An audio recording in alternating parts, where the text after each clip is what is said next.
think of terms like Catch-22 or Odyssey, Lolita or Oedipal, they go beyond the stories they originated from. They become powerful descriptors and concepts intrinsic to the human experience, greater than any other adjective. Arguably, the greatest of these adopted literary phrases is the heart of darkness. As literary critic Harold Bloom correctly notes, the source material, Heart of Darkness, has been analyzed more than any other work of fiction. But why is that exactly? What Joseph Conrad's original work did was offer us two irrefutable truths about the dark side of human nature.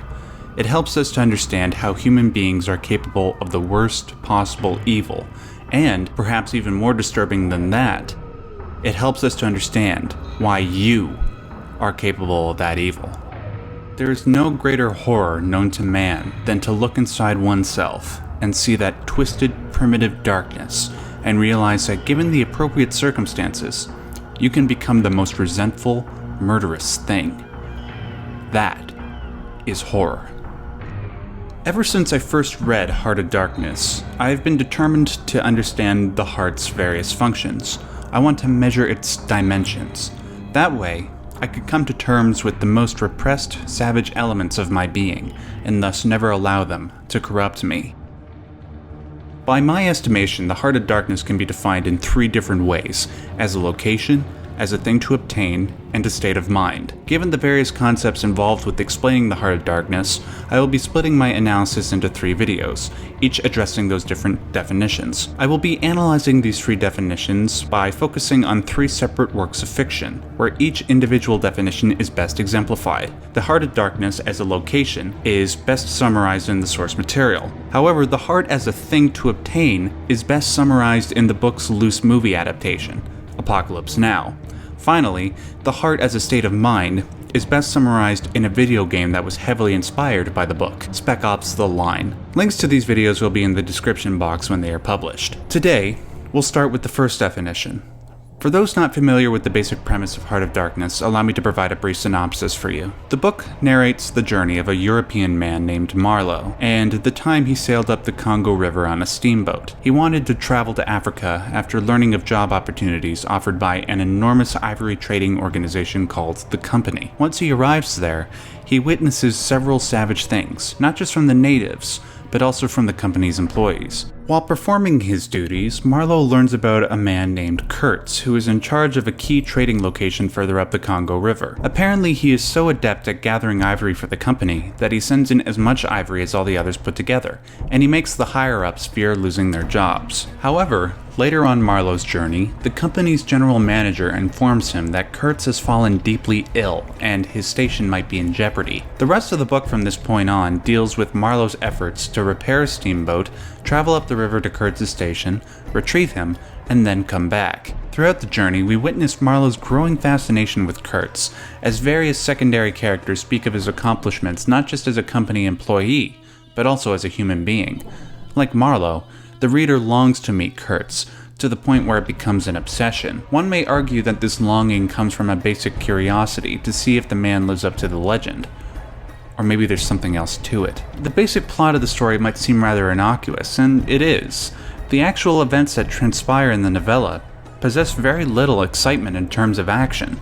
What isn't innocuous, however, is the story's subtext, the subtleness in Joseph Conrad's narration, and its insight into the psychology of evil.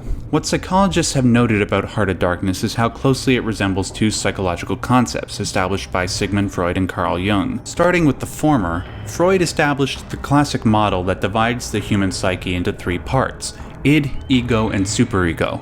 For the sake of time and clarity, I'll define what these 3 elements are in the most basic of terms. I'm sure you are all familiar with this motif, the angel on one shoulder and the devil on the other. In terms of Freudian psychoanalysis, the devil is the id, the angel is the superego, and whoever is in the middle is the ego. The id/devil is the part of your mind that seeks to satisfy the most impulsive, primitive desires, and it is not bound by morality or social convention, most of the time. The superego/angel is morality and social convention, and seeks to regulate our impulsive, primitive desires so we can function in polite society without getting into trouble. The ego is the mediator, trying to satisfy the id's needs while also aspiring to the higher ideals set by the superego. Another classic representation of these three psychic elements is the iceberg. Notice how parts of the ego and superego are above the water for everybody to see, while the id is completely submerged. Now this makes sense.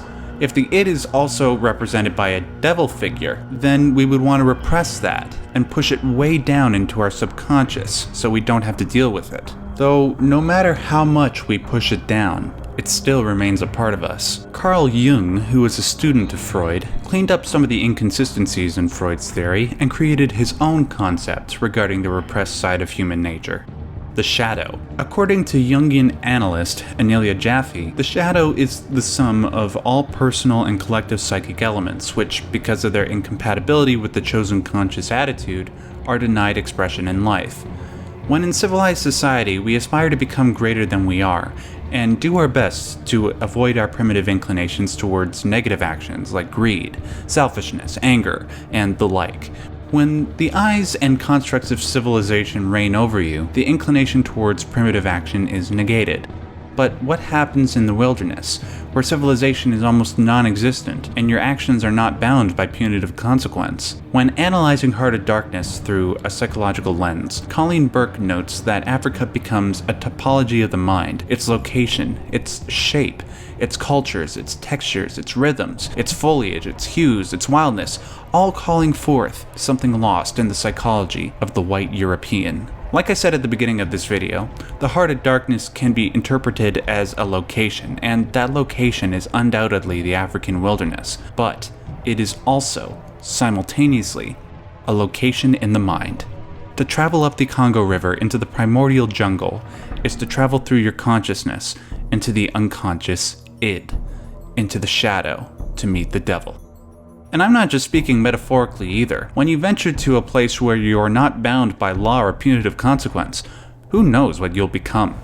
Now you may laugh, but to do so would be to laugh at what Carl Jung and Joseph Conrad experienced when they traversed the wilderness of Africa. According to research done by Evan Smith for his book, Rape and Revelation, Joseph Conrad suffered a mental breakdown prior to writing Heart of Darkness between 1897 and 1898. Conrad's biographer, Frederick Carl, said that prior to writing the book, Conrad's life had begun to descend into his own kind of darkness, and that his creative imagination carried him down not into memory, but into the very chaos and extravagance of the unconscious. Stalled, depressed, ill, he had touched bottom, and had, in his own way, found his subject matter.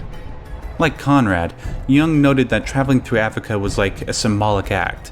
In Memories, Dreams, Reflections, Jung noted that the deeper he penetrated into the Sahara, the more time slowed down for him.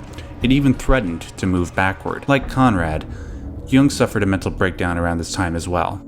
What is most remarkable is that neither Jung nor Conrad ever met each other, yet their works represent the same insight into the human mind, with one doing it through a mythological lens and the other academic. When traveling from the conscious mind into the shadow, seeking out the heart of that darkness, you begin to understand your infinite capacity for evil. And in the wilderness, struggling to survive, one may be capable of anything. In The Journey to Hell, Satan, the Shadow, and the Self, Charlotte Spivak writes about Marlowe's journey. Parallel with the geographical retreat up the river into the wilderness is a temporal journey backwards in time, leaving modern civilization and returning to the lush vegetative pre-human swamp world, as well as a psychological journey deep into his own personal heart of darkness, where lurks the impulse to savagery that he had never acknowledged while in the deceptive milieu of a sophisticated city. Towards the end of the book, Marlowe finds Kurtz, after he has spent months detached from civilized society, to find that he has fallen ill and gone completely insane. He finds that surrounding Kurtz's station are several poles topped with severed native heads. He finds a report that Kurtz had commissioned for the International Society for the Suppression of Savage Customs.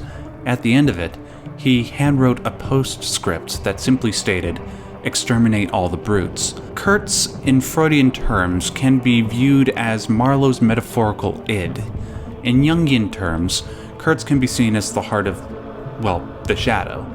And coming face to face with this representation of your inner being, somebody who is savage and evil beyond all belief when he should have been this great being, would leave you contemptuous.